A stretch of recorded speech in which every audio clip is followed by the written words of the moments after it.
If you enjoy true crime, mysteries, and true stories, be sure to hit the like button and subscribe. Now, let's get into it. Julia was born a twin on January 25, 1989, to her mother, Kim. Her loved ones described her as a spunky and straightforward but lovable individual. From a young age, she and her twin, Jennifer, had been inseparable. The family recalls a winter when Julia and Jennifer were just kids. They were gleefully using plastic sleds to glide down a snowy slope when Jennifer began sliding too fast. She tried to break momentum by sticking out her leg, but accidentally stuck it against a tree, breaking a bone. While she was recovering from the injury, Jennifer had to ride on what the kids referred to as the short bus because of her wheelchair. The isolation from the other children upset Jennifer, but Julia, being the caring sister she was known to be, came to the rescue. Although the school was initially perplexed by the family's odd request, they allowed Julia to ride the bus with Jennifer. Julia loved her sister, and as the two grew up, experiencing the trials and tribulations of coming of age together, they continued to lean on each other for support and grew even closer. Upon graduating high school, the twins first went to a community college, knocking out some of their prerequisite classes. Julia was a hard worker, and she had dreams of becoming a news anchor ever since meeting one of her idols in New York, Anderson Cooper.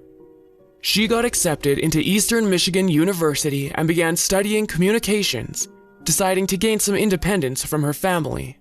To attend EMU, Julia had to move to an apartment near campus, about a 45-minute drive from the Niswender household.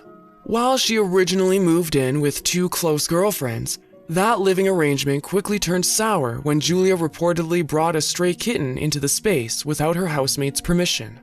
As a result of this, Julia eventually ended up choosing to move in with two new roommates. The apartment complex was called Peninsular Place, and like most college student accommodations, it wasn't anything extravagant. However, Julia was lucky enough to get a bedroom that had an ensuite. She presumably enjoyed the luxury of not having to walk across the hall to access the washroom. Julia felt secure in that her belongings were safe, as she had a house key for the front door and a separate key that only worked on her specific bedroom door. Though, unbeknownst to her, Julia's illusion of safety would soon be shattered. The days leading up to Julia's disappearance offer some insight into just how unsuspecting Julia was. On Thursday, December 6, 2012, she allegedly traded goodbyes with one of her roommates. Both girls were going to be out of town for the weekend, the roommate making her way to Ohio and Julia traveling to Monroe to visit family. Julia told her roommate that she had made plans to do some grocery shopping after finishing her shift at Walmart that day. It's believed that Julia dropped the groceries off at the apartment before heading into the city of Monroe to babysit for one of her uncles.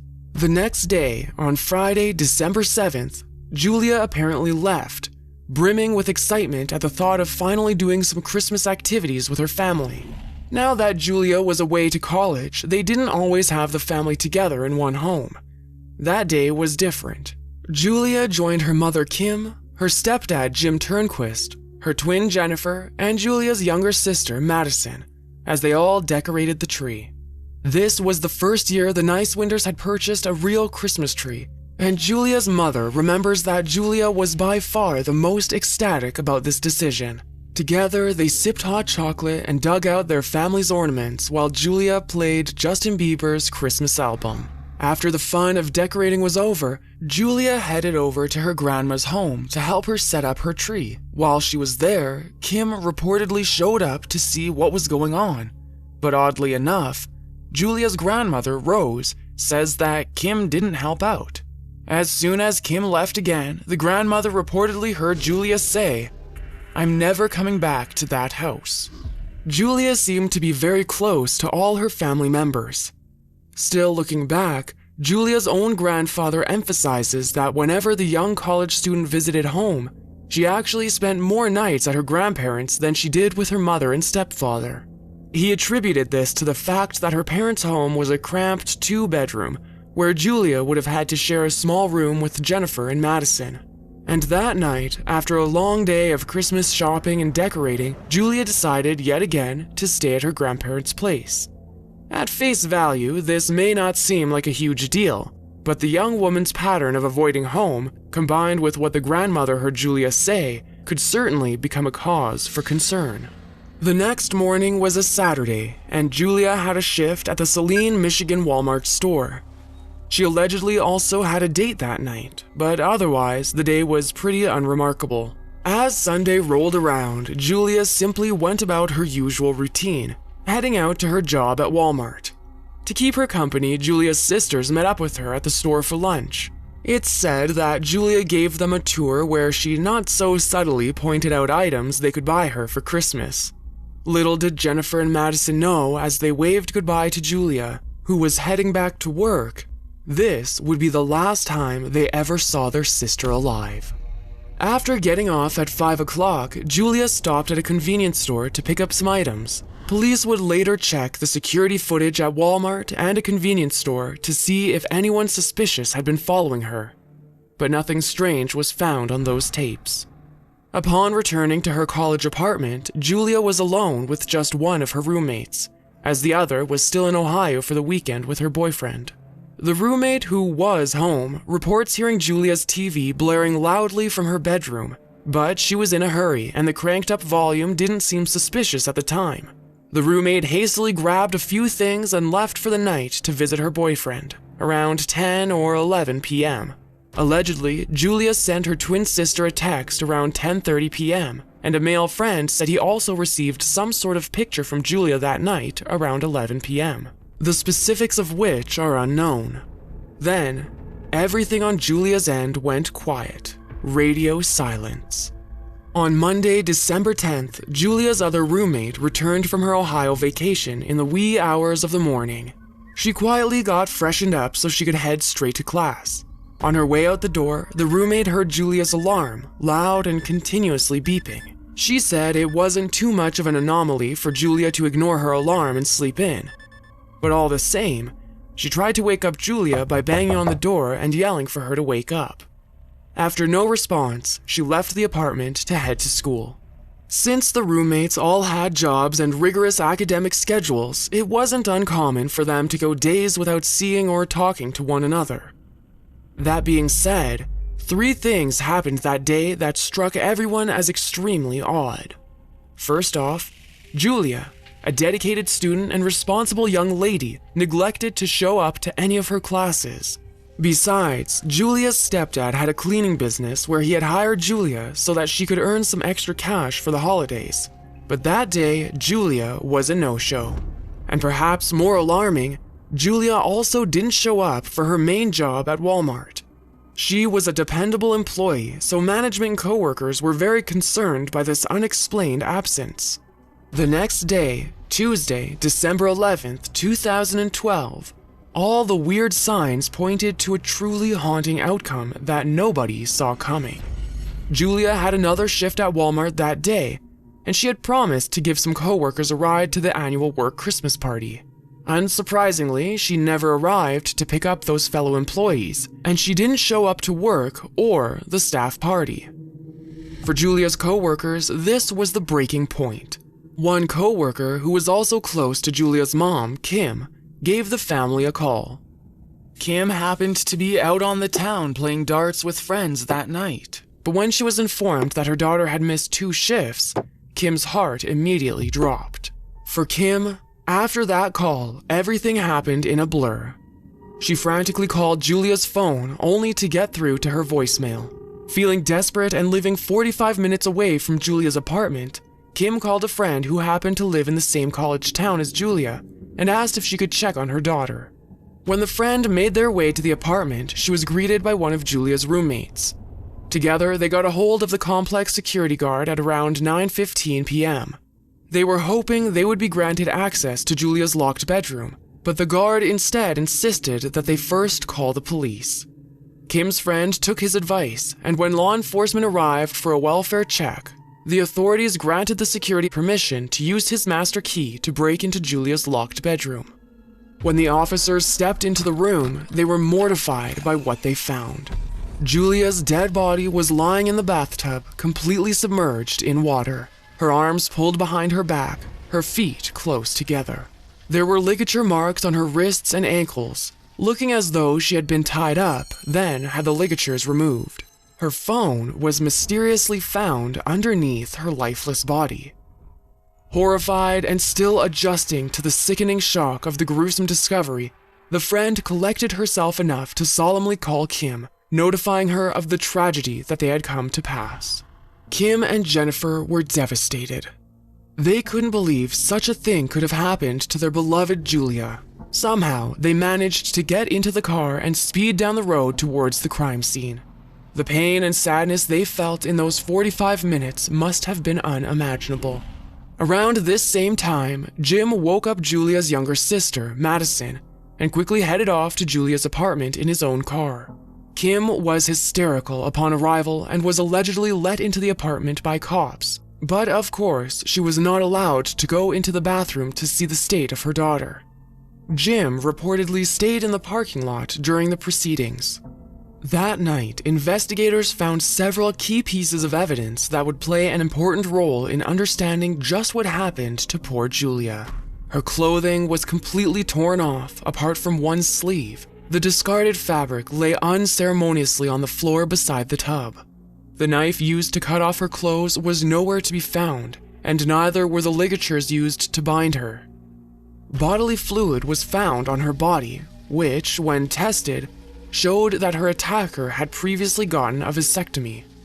The autopsy conducted by Washington County Medical Examiner Jeffrey Jensen ruled her death as asphyxia associated with drowning. The manner of death, homicide. Her toxicology report came back negative for alcohol and drugs. This led authorities to believe that someone potentially forced her under the water. Further examination of Julia's body found a deep contusion on her tongue's right side, likely caused by Julia biting down on it. A truly sad detail to this case. The crime scene was strange. A suspicious pair of bloody white latex gloves were discovered intertwined together and lying on the floor outside the bathroom door. One of the samples of DNA inside the glove was too weak to match anything, but there was a second sample inside, and an additional sample in the blood specimen found on the outside of the glove. It was later determined that the blood sample belonged to Julia. The apartment itself was ransacked as if someone had potentially tried to stage a robbery by digging through her drawers. Clothes were scattered all over the floor, plastic organizers had been dumped of their contents, and Julia's purse was flung onto the bed. However, nothing of great value was missing from the apartment. Julia's more expensive belongings, her phone, laptop, iPod, flat-screen TV, and wrapped Christmas gifts were not disturbed. Oddly enough, only a zebra print pillowcase was reportedly missing, along with the 2 keys that Julia carried on her lanyard. Officers theorized that the perpetrator used the keys to lock Julia's bedroom door behind him, as well as the front door of the apartment while making his escape. Accordingly, Julia's roommates said that the bedroom door was not unlocked and the front door was not open when they returned home.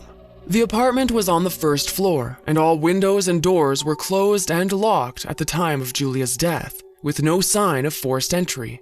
It's possible that the killer may have been someone who knew Julia and therefore had easier access to her living quarters. Given the gruesome discovery, investigators set their sights on tracking down Julia's killer. They began by questioning all of Julia's past romantic interests, interviewing the man she had gone on a date with just days before, but he was quickly cleared as a suspect. Furthermore, since the results of the fluid analysis showed that the owner likely had a vasectomy, law enforcement was struck with the realization that they probably weren't dealing with a college student here. That realization set in motion a personal investigation that Julia's family never saw coming. The Niswender family was left in disarray as Jim was sought after by the police. They felt outraged and defended Jim's character vehemently, detesting any claims of foul play on his part. Then, suddenly, a close friend of Julia came forward. She explained that 2 years prior to her death, Julia had confided in her, confessing that Jim had done inappropriate things to her and that she feared him. These details included Jim saying suggestive things like, "Oh, you coming to cuddle?" and Jim allegedly referring to Julia as his girlfriend. The testimony looked bad for Jim, but his loved ones continued to support him, and that friend later denied ever making these accusations when brought in for a second police interview. Yet, it was highly suspected that Jim had gotten a vasectomy in the past, as Rose, Julia's grandmother, had informed the police. She said that Turnquist had even asked her for a doctor recommendation. It should be noted that the grandmother would then eventually apply for a personal protection order. What was she afraid of? A detective who was with Kim and Jim right after the homicide noticed that Kim began asking questions and wanted answers as to what had happened to Julia and was very emotional. Jim Turnquist, who was calm and unemotional, told his wife Kim to calm down. It wasn't just Julia's family who believed things were off. An FBI profiler was revealed to have told detectives that they should consider Jim their #1 suspect. Thus, Jim was named a person of interest in the case of his own stepdaughter's murder. There were a few crucial elements that could allegedly link Jim to the crime. The 3 main implicating factors were the vasectomy, the statement from Julia's old friend, and the fact that, because no forced entry was observed, Jim fit the profile of someone who knew Julia well enough to get into the apartment without a struggle. Yet, Jim voluntarily gave 2 DNA samples. Though the samples were only tested against the DNA found inside the latex glove and not on the bodily fluid, the test sample didn't match. Some people speculate that perhaps Jim could have taken the gloves out of the trash of the cleaning company he worked for, as a means to plant phony evidence to throw off the police. Although that can't be proven, it wasn't the key piece of evidence to get him into trouble anyway. When police seized Jim's laptop, they were able to uncover illegal content regarding children. With this, authorities finally had cause to arrest Jim. But eager to prove his innocence, he went on to pass 2 polygraph tests. He also had an alibi that his wife corroborated, that he was at home with Kim and her 2 other daughters the night the murder took place. Kim told the police that she remembered him being in bed with her around 10 p.m. Despite all this, speculation continued. Some family members claimed that the 2 had been fighting and sleeping in separate beds. Is it possible that the couple slept apart that night? That Kim didn't have as close of an eye on Jim as she had claimed to the police? Or had Jim really gone to sleep around 10 p.m. that night? As for Jim's trial concerning the damaging material found on his computer, he was not found guilty because his attorney argued that any number of employees at his cleaning business could have been responsible for these disgusting downloads and that there was no way to prove that Jim was knowingly involved. The last bit of curious information about this case deals with a purple rug. When going through crime scene photos, investigators later realized that there was a rug next to the bathtub Julia had died in, but it had not been collected as evidence. Kim allowed the investigators to search the storage unit where she had placed the Niswender's belongings, but they couldn't find the rug. How had it disappeared if the family were the only ones with access to the storage unit? Although the evidence paints an odd picture, we must not forget that Julia's mourning family misses the spark of joy that the happy young woman brought into their lives. When the family had eventually traveled to the apartment to relocate Julia's abandoned belongings to a storage unit, they had also picked out a dress for her funeral. Soon after, a vigil was held in the community. The grieving attendants lit Chinese lanterns, releasing them up into the sky, hoping for justice for Julia. Jennifer describes her sister as her best friend, someone who was outgoing, had lots of adoring friends, and was set to graduate college the following winter with a major in communications. She had a beautiful life ahead of her. Jennifer was later quoted as saying, "You know, whenever they do catch this person, or whatever they do in the end, it still doesn't bring my sister back." Sentiments from Julia's loved ones generally seem to suggest that, while they wish the investigation would have done some things differently, they believe the local Ypsilanti Police Department did the best and most thorough job they could, given the circumstances. Eventually, the family unwrapped the Christmas gifts Julia had lovingly prepared for them. A pair of Ugg boots, some clothes, and a laptop. Many people said that Julia would never leave without telling the people that mattered to her that she loved them. To this day, Julia's loved ones and the investigative force behind her case are stumped.